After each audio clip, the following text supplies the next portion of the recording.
तुम कल की कहानी के बारे में बताओगे क्या रंजन? जी महाराज जी। बताओ। कल गंगाराम जी की कहानी से हमें ये शिक्षा मिलती है कि अगर ना समय का कोई भरोसा नहीं होता है। अगर कोई गरीब व्यक्ति होता है तो उसे बड़े से बड़े पद पे भी पहुंचा सकता है। अगर हम पूरा हार्ड वर्क करें और हमारे अंदर विल पावर हो तो हम किसी भी गोल को अचीव कर सकते हैं। नारायण नारायण नारायण। बहुत अच्छा। ठीक है, राम नारायण जी से कहता हूँ कि वो आज की कहानी सुना दे।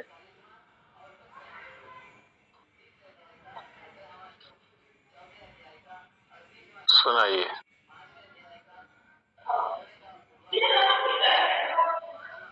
प्रणाम जी सर।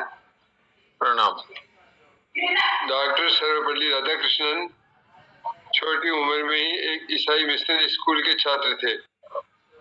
एक बार उनकी कक्षा में एक शिक्षक पढ़ा रहे थे जो कि बेहद संकीर्ण मनोवृत्ति के थे। वे हिंदू धर्म को दकियानूसी, रूढ़िवादी, अंधविश्वासी आदि कहने लगे। राधाकृष्णन खड़े होकर बोले कि क्या आपका ईसाई मत दूसरे धर्मों की निंदा करने में विश्वास रखता है क्या? वास्तव में प्रत्येक धर्म समानता और एकता का ही संदेश देता है। उस शिक्षक ने पूछा, क्या हिंदू धर्म दूसरे धर्मों का सम्मान करता है? बालक राधा कृष्णन ने कहा, बिल्कुल सर, हिंदू धर्म किसी भी अन्य धर्म में कभी बुराई नहीं ढूंढता। स्वयं भगवान श्री कृष्ण ने गीता में कहा है कि पूजा के अनेक मार्ग हैं और अनेक तरीके हैं, हर मार्ग एक ही लक्ष्य पर पहुंचता है। क्या इस भावना में सब धर्मों को स्थान नहीं मिलता?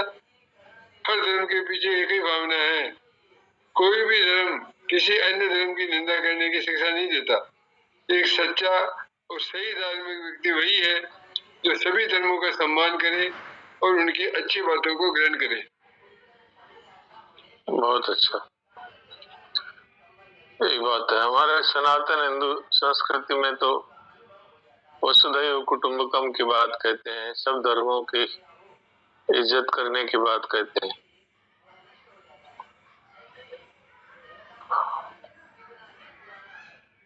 अब किसी का कोई प्रश्न है तो प्रश्न कर सकते हैं।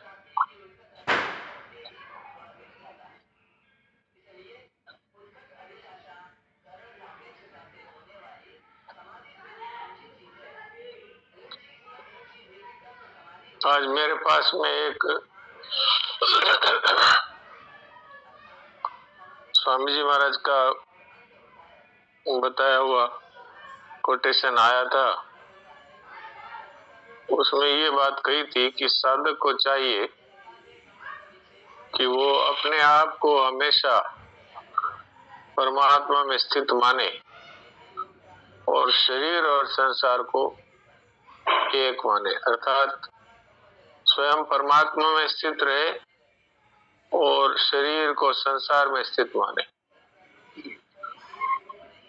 ये एक ऐसी स्थिति है कि जिसको तत्वज्ञानी पुरुष अनुभव करते हैं। इसमें कठिन तो कुछ भी नहीं है, क्योंकि यही सत्य है। शरीर हमेशा संसार में ही रहता है और अंत में भी यही रह जाता है, और स्वयं है वो सदा परमात्मा में ही रहता है। अब वो हमने उल्टी मान्यता कर रखी है कि अपने आप को शरीर में स्थित मानते हैं, जबकि वास्तव में हम तो स्थित हैं हर समय परमात्मा में, क्योंकि परमात्मा के अंश हैं और उन्हीं में स्थित रहते हैं। पर हमने मान लिया कि हम शरीर और संसार में स्थित हैं, इसलिए जन्मते और मरते रहते हैं। तो इस मान्यता को अगर हम सुधार लें, जैसी वास्तविक मान्यता है वो ही स्वीकार कर लें कि शरीर है वो संसार में स्थित है और मैं स्वयं परमात्मा में स्थित हूँ, तो आज ही हमें वो जो तत्वज्ञानी की स्थिति है उसका अनुभव हो सकता है। ये मुझे संदेश बहुत अच्छा लगा, इसलिए मैंने सोचा हम सबके बीच में ये बात कहनी चाहिए। और बहुत ही सरल उपाय है, जो है वैसा मानना। कोई नई बात इसमें नहीं करनी है। शरीर तो संसार में ही रहता है और संसार में ही रह जाता है तो। और हम स्वयं है जो यहाँ से प्रस्थान कर जाते हैं, और प्रस्थान करते हैं अपने कर्मों के अनुसार। लेकिन अगर हम अपने आप को परमात्मा में स्थित माने तो परमात्मा की तरफ ही हमारा प्रस्थान होगा। अब मैं देवकी जी से कहता हूँ शरणाजी महाराज के अमृत वचन सुनाए। किसका कोई प्रश्न तो आया नहीं?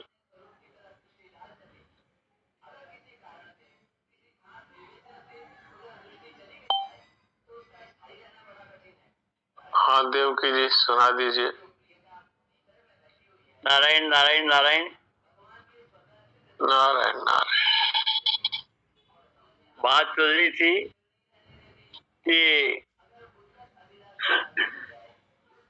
कीर्ति का महत्व परहित में ही है। हाँ, अपने लिए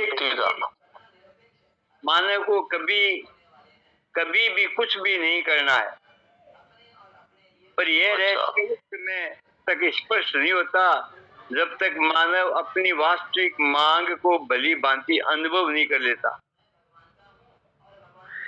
सही बात है। हम अपनी मांग का अनुभव करते हैं कि नहीं, हम सबको ही सोचना चाहिए।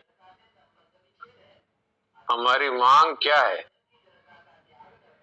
हमारी मांग है, वो है दुख रहित जीवन की मांग है। दुख निवृत्ति, दुख निवृत्ति, दुख रहित जीवन की मांग।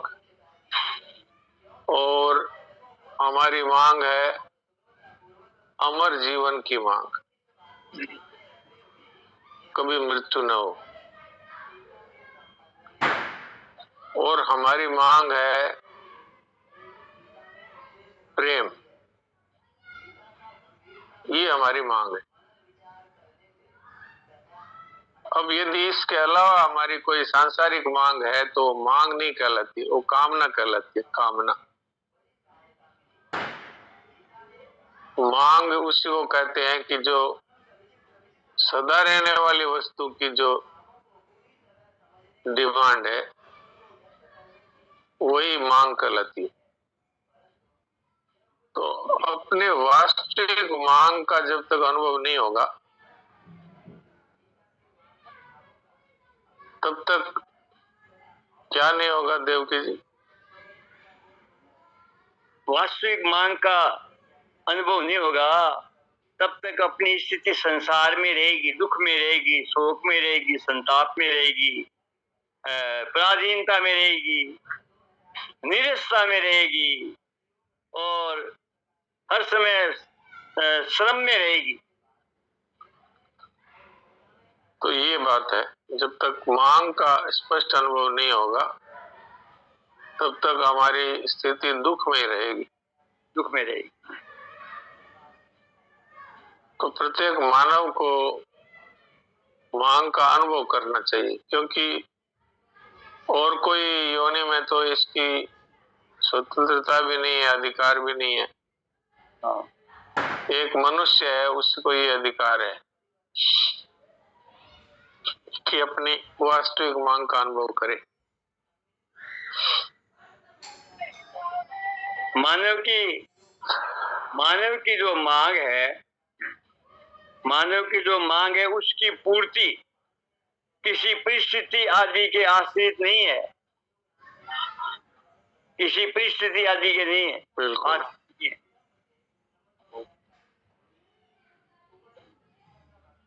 परिस्थिति के आश्रित हो तो फिर तो सबकी परिस्थिति तो एक सी है नहीं। हाँ। सबकी मांग पूरी हो ही नहीं सकती। हाँ। तो ये किसी परिस्थिति के आश्रित है। जो कुछ करते हैं उससे जिसकी उत्पत्ति होती है वह सदैव नहीं रहता, और कर्मानुसार और कर्मानुष्ठान भी पर के आश्रय के बिना नहीं होता।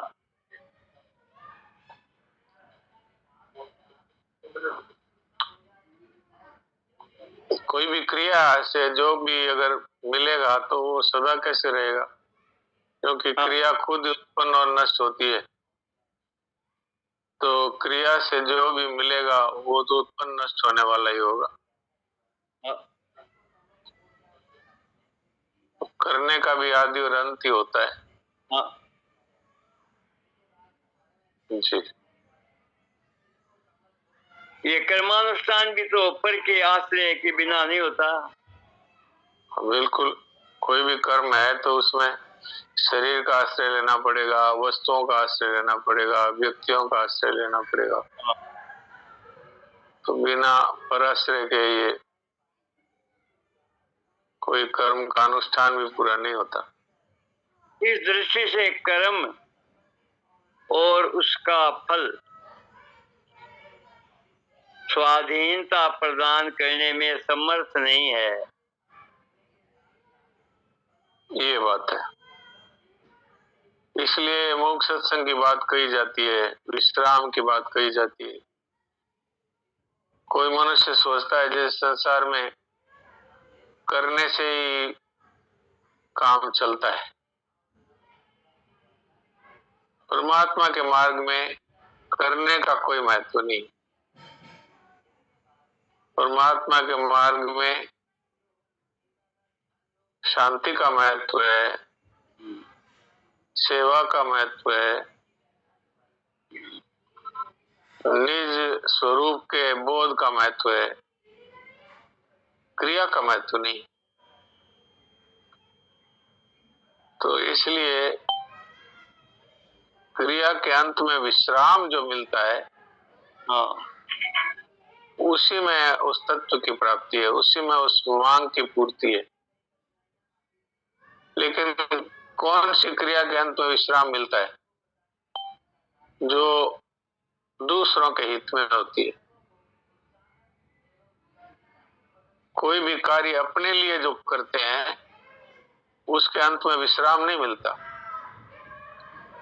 दूसरों के हित के लिए करते हैं तो विश्राम मिलता है।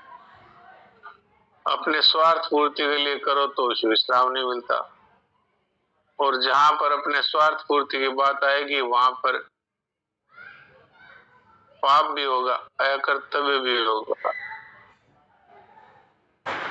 तो इसलिए क्रिया जो हमारे करने की जो प्रवृत्ति है वो तो प्रत्येक मानव में है। प्रत्येक मानव कुछ न कुछ करता है और करना चाहता है। तो वो जितनी भी प्रवृत्ति है, क्रिया है, वो केवल दूसरों के हित की दृष्टि से करे। शरीर के भी अगर कोई क्रिया करनी हो तो शरीर के हित की दृष्टि से करे। शरीर भी तो दूसरा ही है। शरीर कौन सा, ये निज स्वरूप है, ये भी दूसरा ही है।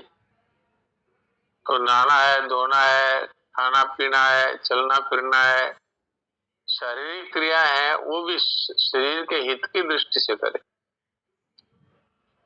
और जितने भी क्रियाएं हैं वो दूसरों को कैसे, तो दूसरों को सुख कैसे मिले, दूसरों को सुविधा कैसे हो, इस दृष्टि से करे। तब उस क्रिया के अंत में विश्राम मिलेगा। ये बात है। ये जो विहाय कामान सर्वा पुमा सति निर्मय में निरंकार से शांति मधि गच्छति, ये शांति विश्राम में क्या फर्क है? वही है, वहाँ परम शांति की बात कही है। हाँ। और वहाँ विश्राम है, वो भी परम शांति है। परम शांति का तात्पर्य है स्वरूप बोध। परम शांति का तात्पर्य है परमात्मा का प्रेम। परम शांति का तात्पर्य है सदा के लिए दुख रहित जीवन की प्राप्ति हो जाना।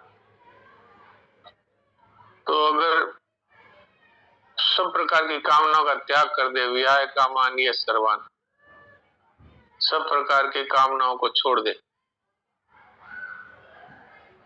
और निष्प्रय होकर के विचरण करे, निष्प्रिय का अर्थ है कि अपने निर्वाह की भी कामना न करें। जैसे कि हमको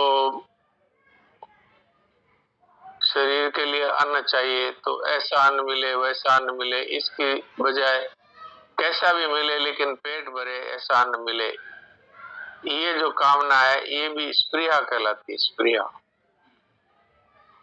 चाहे कैसा भी मिल जाए, पेट भरने को मिलना चाहिए, तो ये चाहिए हो गई, तो ये स्प्रिया हो गई। भगवान की तरफ से विधान है सबके निर्वाह का, भोग का विधान तो नहीं है, लेकिन निर्वाह का विधान सबका है भगवान की तरफ से। एक चींटी से लेकर के हाथी तक सबके लिए भगवान निर्वाह की व्यवस्था करते हैं। तो निर्वाह के लिए चिंता करना है, ये भी स्प्रिया कहलाती है। तो भगवान कहते हैं सारी कामनाओं का त्याग कर दे, तो यहाँ तक कि स्प्रिया का भी त्याग कर दे। विहाय कामान या सर्वान पुमास्ति निष्प्रिय, फिर निर्ममो निरहंकार है, ममता रहित हो जाए और अहंकृति रहित हो जाए, उससे शांति मत गच्छति, उसको वो निर्वाण ब्रह्म की प्राप्ति होती है, उसको परम शांति मिलती है, उसको स्वरूप बोध हो जाता है, उसका जन्म मरण मिट जाता है। तो इसमें मूल बात कामना के त्याग की आई है। कामना का त्याग करने के बाद में ममता का और अहंता का त्याग सुगम हो जाता है। कामना का त्याग हम सब कर सकते हैं, करना चाहें तो। करना ही नहीं चाहे तब तो अलग बात है। और उसमें कठिनता भी नहीं है, क्योंकि हमारे चाहने से कुछ होता तो है नहीं, होता तो वही है जो होना है। हम तो चाह करके और अपने आप का पतन ही करते हैं और फायदा कुछ नहीं होता। इसलिए भगवान ने जगह जगह गीता जी में कामना के त्याग की बात कही। कामना का त्याग जो कर देता है तो उसको स्वतः ही विश्राम मिल जाता है। जी, जो कुछ करते हैं उससे जिसकी उत्पत्ति होती है वह सदैव नहीं रहता, और कर्मानुष्ठान भी पर के आश्रय के बिना नहीं होता। इस दृष्टि से कर्म और उसका फल स्वाधीनता प्रदान करने में समर्थ नहीं है। हाँ, कर्म और उसका फल न तो कर्म है वो हमें स्वाधीनता दे सकते हैं और न उसका फल स्वाधीनता दे सकता है, क्योंकि कर्म भी उत्पत्ति और विनाशशील है और फल भी उत्पत्ति और विनाशशील है। हमें तो वो चाहिए जो सदा रहने वाला है, तो सदा रहने वाला है वो परमात्मा है। और ये पराधीनता बिना ये होते नहीं है कर्म। कर्मों में तो पराधीनता है ही, शरीर की पराधीनता है, वस्तुओं की पराधीनता है, व्यक्तियों की पराधीनता है। कोई भी कर्म करना होगा तो इन सब की जरूरत पड़ेगी। कर्तव्य का महत्व तो केवल इसी बात में है कि मिली हुई वस्तु योग्यता सामर्थ्य के द्वारा शरीर, परिवार, समाज आदि की सेवा की जाए, जिससे संग्रह की रुचि का नाश हो और प्राप्त वस्तु योग्यता आदि से असंगता प्राप्त हो। हाँ, तो अब देखो ये कैसे प्राप्त होगी कि शरीर की, परिवार की और संसार की सेवा की जाए। अभी जैसे बात बताई ना कि भाई शरीर की भी यदि हम स्नान करते हैं, कि इसको घुमाते हैं, तो इसकी कोई कसरत करते हैं, तो इस शरीर की सेवा की दृष्टि से करें, भोग की दृष्टि से कुछ ना करें। इसी को भोजन कराना है तो इसी को स्नान कराना है, तो ऐसे शरीर की भी सेवा करें। इसको भोग में न लगाए और संसार की भी सेवा करे। अपना प्रत्येक कार्य जो है वो सेवा कार्य हो जाए तो स्वतः ही हमको शांति मिलेगी। जी। कर्तव्य का महत्व तो केवल इसी बात में है कि मिली हुई वस्तु, योग्यता, सामर्थ्य के द्वारा शरीर, परिवार, समाज आदि की सेवा की जाए, जिससे संग्रह की रुचि का नाश हो और प्राप्त वस्तु, योग्यता आदि से असंगता प्राप्त हो, जिसके होने से उस जीवन में प्रवेश हो जाए जो अविनाशी है। अविनाशी जीवन में प्रवेश। जैसे आज बात अभी कही ना शुरू में कि हम परमात्मा के चेतन अंश हैं, तो हमारी स्थिति हर समय चेतन परमात्मा में ही है, और हमने मान रखा है कि हम शरीर और संसार में स्थित हैं, इसलिए हम लोग जन्मते मरते। अगर हम अपनी वास्तविक स्थिति का अनुभव कर लें कि भाई हमारी स्थिति सब समय परमात्मा में है और शरीर की स्थिति सब समय संसार में है, तो बहुत ही सुगमता पूर्वक और हमारा उद्धार हो जाए, हमारा जन्म मरण मिट जाए, हमें शांति मिल जाए, हमें विश्राम मिल जाए। जी। अविनाशी जीवन की मांग मानव की अपनी मांग है,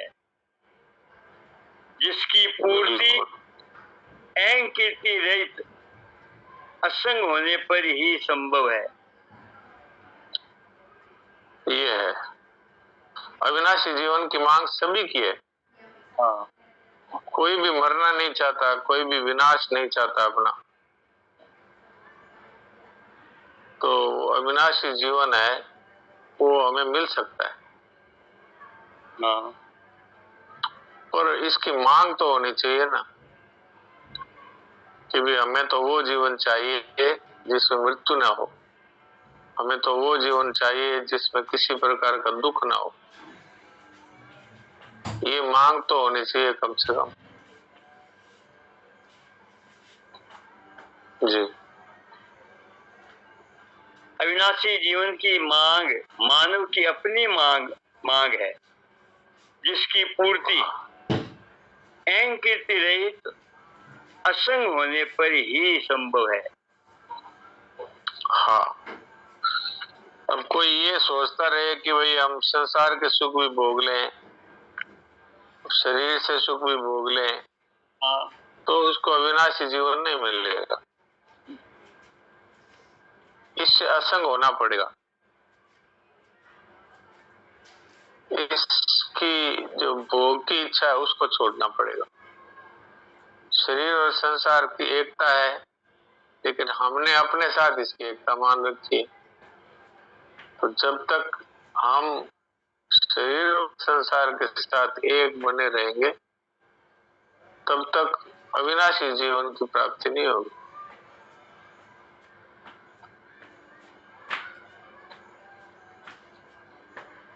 तो अविनाशी जीवन की मांग मानव की अपनी मांग है, जिसकी पूर्ति ऐन कीर्ति रहित असंग होने पर ही संभव है। ऐन कीर्ति रहित बिना प्राप्त वस्तु, योग्यता, सामर्थ्य से तादात्म्य का नाश नहीं होता।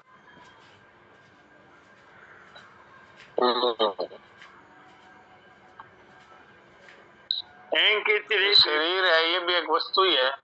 हाँ, शरीर भी तो एक वस्तु ही है। हाँ, तो इससे हमारा तादात्म्य हो गया हमारा। इसी को कहते हैं यही मैं हूं। अब वस्तु के साथ में अगर मैं हूं जोड़ दिया, तो वो वस्तु तो है, वो जड़ है, उत्पन्न और नष्ट होने वाली है।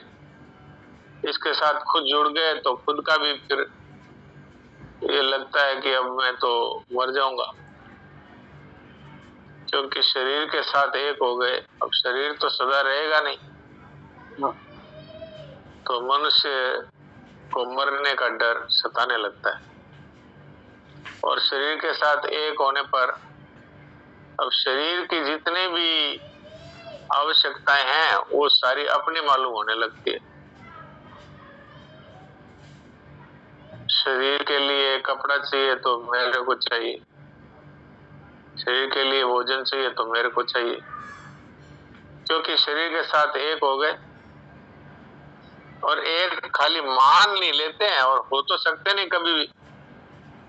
आप देख लो, शरीर तो बदलता जा रहा है, लेकिन क्या हम ये कभी भी स्वीकार करने को राजी है कि हम वो नहीं है जो बचपन में थे? इसको कोई स्वीकार करने को राजी नहीं है। मैं वही हूं जो बचपन में था, शरीर वो नहीं है, शरीर बदल गया। बदल गया कह दो, चाहे अवस्थाएं मर गई ये कह दो, बचपन मर गया, किशोर अवस्था मर गई, तो और सब चीजें मर रही है, लेकिन हम वही हैं। हम जो कहते ही हैं, जो बचपन में थे वही आज। तो इससे सिद्ध हुआ कि हम अलग हैं और शरीर अलग है। तो ये बात अगर हम स्वीकार कर लें तो अहंकृति का नाश हो सकता है। तो जब तक अहंकृति रहेगी तब तक अविनाशी जीवन तो नहीं मिलेगा। अविनाशी जीवन के तो क्या इनकी तो एक तक ममता ही नाश नहीं होती, कामना ही नाश नहीं होती। हाँ, वही तो, शरीर के साथ एक हो गए तो ममता, कामना, अहंकृति सब ही आ जाएगी। ये प्राइमरी एजुकेशन है ये। हाँ, ये बिल्कुल है? ये मूलभूत चीज है। हाँ,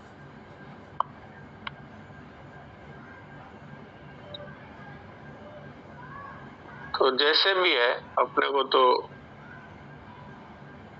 किसी भी प्रकार से अहंकृति का, अहंकार का नाश करना है। हाँ। तो अहंकृति के बिना वस्तु, प्राप्त वस्तु, योग्यता, सामर्थ्य से तादात्म्य का नाश नहीं होता, और उसके नाश हुए बिना अवस्थातीत जीवन में प्रवेश नहीं होता, जो अनुत्पन्न नित्य जीवन है। अवस्थातीत जीवन में प्रवेश नहीं होता। हाँ, उसको अवस्थातीत जीवन कह दो, चाहे उसको बोध वाला जीवन कह दो, चाहे अमर जीवन कह दो, उसमें जब तक अहंकृति रहेगी तब तक प्रवेश नहीं होगा। और अहंकृति का नाश है, वो चाहे कर्मयोग से करो, चाहे ज्ञान योग से करो, चाहे भक्ति योग से करो, और नहीं तो एकदम सरल उपाय है, मेरा कुछ नहीं है, मुझे कुछ नहीं चाहिए, तो स्वतः ही अहंकृति का नाश होगा। और ये दोनों सरल है। सरल ऐसे है कि चाहने से कुछ मिलता नहीं, तो फिर चाह न रखने का क्या फायदा है। ममता करने से सदा के लिए कुछ टिकता नहीं, तो फिर ममता करने का फायदा क्या है। ये दो बातें तो आदमी बहुत थोड़ा सा भी अगर विचार करे तो समझ सकता है कि मेरा मानने से क्या वस्तुएं सदा रह जाएगी मेरे पास? नहीं रहेगी। अच्छा, क्या कामना करने से कामना पूर्ति हो जाएगी? तो कहना पड़ेगा नहीं होगी। तो फिर इनको रखने का क्या फायदा है? और जब तक ये ममता और कामना रखेंगे तब तक अहंकार नहीं मिटेगा, अहंकृति रहित जीवन नहीं मिलेगा। इसलिए इन बातों पर गंभीरता से विचार करें। अब थोड़ी देर के लिए हम अचिंत्य होकर के बैठे, समय हो रहा है। चिंतन रहित होकर के बैठ जाए, विश्राम। चिंतन रहित होना अथवा विश्राम में अपने आप को रखना, या मूक सत्संग कह दो, एक ही बात है।